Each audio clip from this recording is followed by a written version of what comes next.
Merhabalar kıymetli takipçilerim, değerli dostlarım. Özgün Şef'in mutfağına hoş geldiniz, sefalar getirdiniz. Evet, bugün sizlere terbiyeli ekşili köfte hazırlayacağım. Terbiyeli ekşili köfte malumunuz lokantaların birçoğunda var. Ve iddialı ustalar var ve de güzel tarifler yapıyorlar.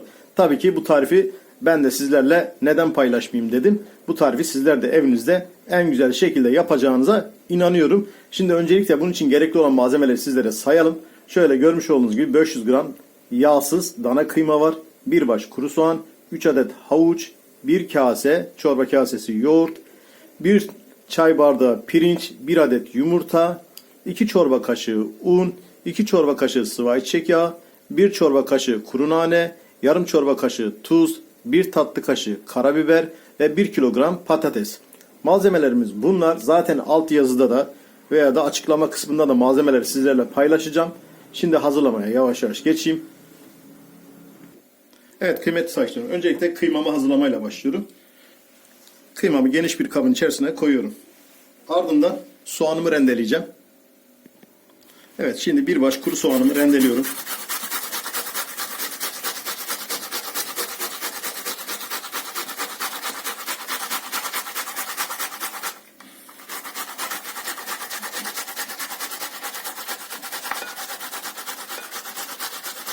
Evet, soğanımızı rendeledik. Şöyle rendelemi de şöyle sirkeledim. Şimdi diğer malzemelerimi ilave ediyorum. Hemen yumurtamı ilave ediyorum. Evet, pirincimi yıkadım. Yıkamış olduğum pirincimi de ilave ediyorum. Bir tatlı kaşığı karabiber. Yarım çorba kaşığı tuz vardı. Bir kısmını kıymaya ilave ediyorum. Bir kısmını da sosu yaparken ilave edeceğim. Kuru nanemiz vardı. Bir çorba kaşığı, yarısını kıymaya ilave ediyorum. Yarısını da sos üzerinde kullanacağım. Malzemelerimi ilave ettim. Geniş bir kabın içerisine. Şimdi bunları karıştırıyorum. Güzelce yoğuruyorum.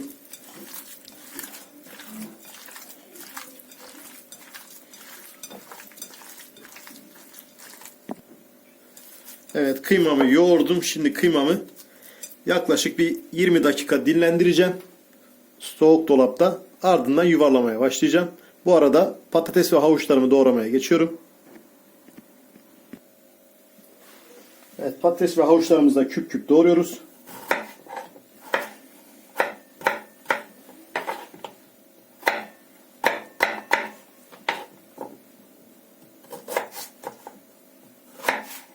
Şöyle 4'e bölüp havucumuzu, ardından küp küp patateslerimiz gibi bu şekilde malzemelerimi doğradım. Şimdi köftelerimi yuvarlamaya geçeceğim. Kıymetli takipçilerim, geniş bir tepsi alıyoruz. Geniş tepsinin içerisine şöyle 1-2 çorba kaşığı un atıyoruz. Yuvarlamış olduğumuz köfteleri bu unun içerisine atacağız. Evet, görmüş olduğunuz gibi şöyle köftelerimi ceviz büyüklüğünde eşit bir şekilde yuvarlayıp unun içerisine atıyorum. Köftelerimiz ortalaması ceviz büyüklüğü. Neden unun içerisine atıyoruz? Şimdi bunları kaynar suda haşlayacağız. Haşlarken un dışında bir çerçeve oluşturuyor. Dağılmasını önlüyor. Görmüş olduğunuz gibi bu şekilde.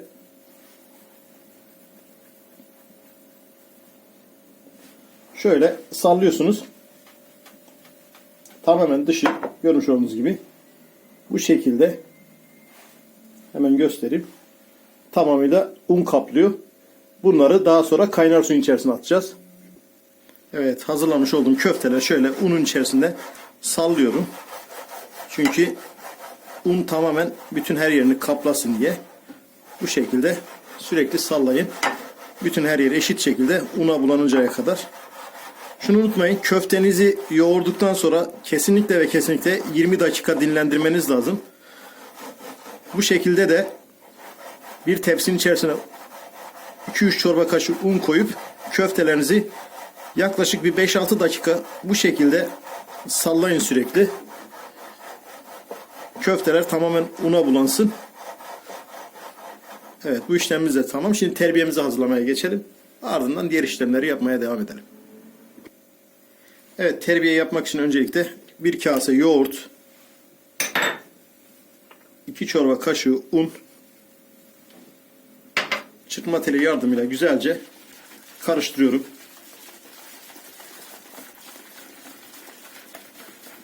Un ve yoğurdu birleştiriyorum tamamıyla. Arzu ederseniz içerisine yumurta kırabilirsiniz ama ben yumurta kullanmayacağım. Çünkü terbiyede yumurta kullandığım zaman çok ağır bir yumurta kokusu kalıyor. Ben de bunu sevmiyorum. Size de tavsiye etmiyorum. Bu şekilde karıştırıyorum. Ardından 1 bardak kaynar su ilave edeceğim.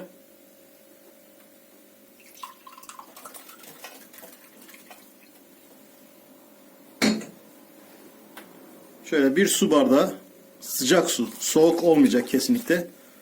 Sıcak su ile terbiye yaparsanız asla ve asla kesilmez. Ama soğuk su ile yaparsanız kesilir. Bu şekilde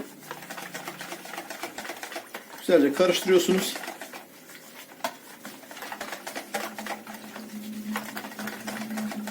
Şimdi diğer aşamalara geçebiliriz. Evet kıymetli takipçilerim, ocağın üstüne yaklaşık 2 litre kaynar su koydum ve içerisine kalan tuzumuzun devamını suyun içerisine ilave ettim. Şimdi suyum yavaş yavaş kaynamaya başlasın, fokur fokur. Ben de bu arada köftelerimi kaynayan suyun içerisine ilave edeceğim. Evet kıymetli takipçilerim, tenceremin kapağını açıyorum. Suyum kaynamaya başladı. Şimdi köftelerimi öncelikle atıyorum.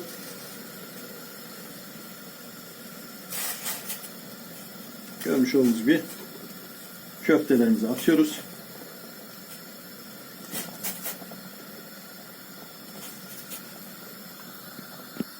Evet, köftelerimizi attıktan sonra şu şekilde hafiften tenceremizi sallıyoruz. Herhangi bir kepçe veya kaşık kesinlikle vurmuyoruz.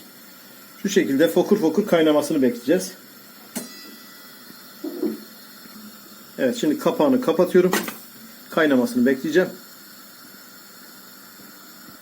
Evet, yaklaşık 3 dakika sonra tenceremin kapağını açıyorum ve kontrolünü sağlıyorum. Kaynamaya başladığını gördüğümüzde şöyle bir karıştırıyoruz. Gördüğünüz gibi dışı tamamen kaplanmış. Eğer ki bu unu koymasanız kendini salabilir, çatlayabilir. Ama un ne yaptı? Dışında koruma mekanizması sağladı. Şimdi sebzelerimi ilave ediyorum.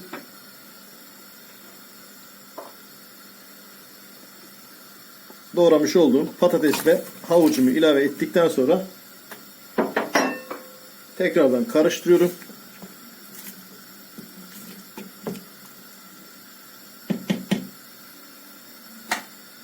Ve kapağını kapatıp 20 dakika boyunca kaynatacağım.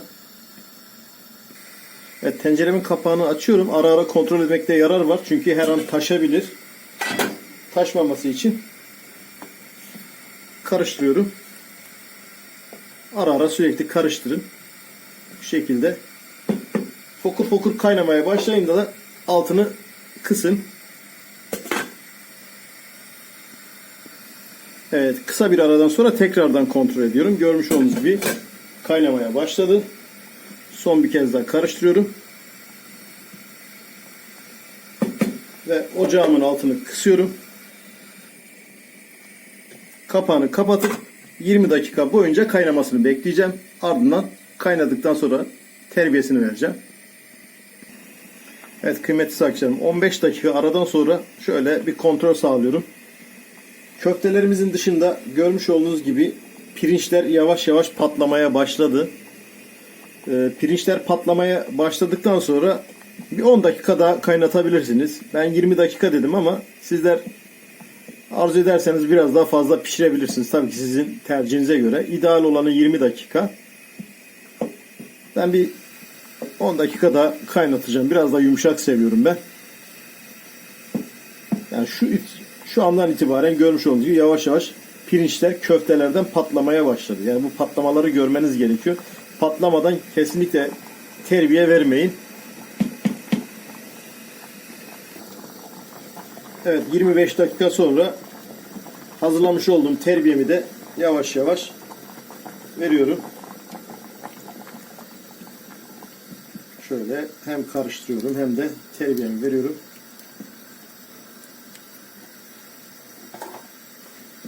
Görmüş olduğunuz gibi güzel bir kıvam elde ettik.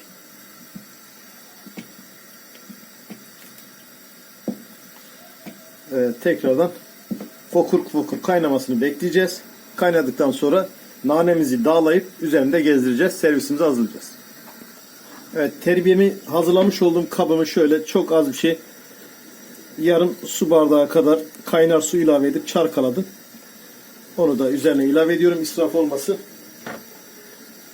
Fokur fokur kaynamaya başladı zaten.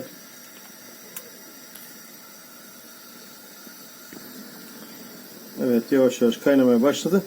Köftenizi şöyle de yapabilirsiniz. Ocaktan bir tanesini alıp şöyle bir tadına bakabilirsiniz. İçerisindeki pirinç pişmiş mi, pişmemiş mi? Bu şekilde de bir kontrol sağlayabilirsiniz. Tabii ki bunu terbiye vermeden önce kontrol edin. Bu şekilde de kontrolünü sağlayabilirsiniz. Şimdi köftemiz artık kaynamaya başladı. Şimdi ocaktan alacağım. Nanemi kavuracağım. Evet, nanemi kavurmak için şöyle küçük bir tava koydum ocağa. Yağımı içine döktüm. Biraz ısınmasını bekleyeceğim. Ardından nanemi ilave edeceğim. Evet, çok az ısınan yağıma şöyle nanemi de ilave ediyorum. Fazla yakmadan biraz kavuracağım. Evet, köftemiz hazır. Şöyle geniş bir kabın içerisine hemen sunumumuzu gerçekleştiriyoruz.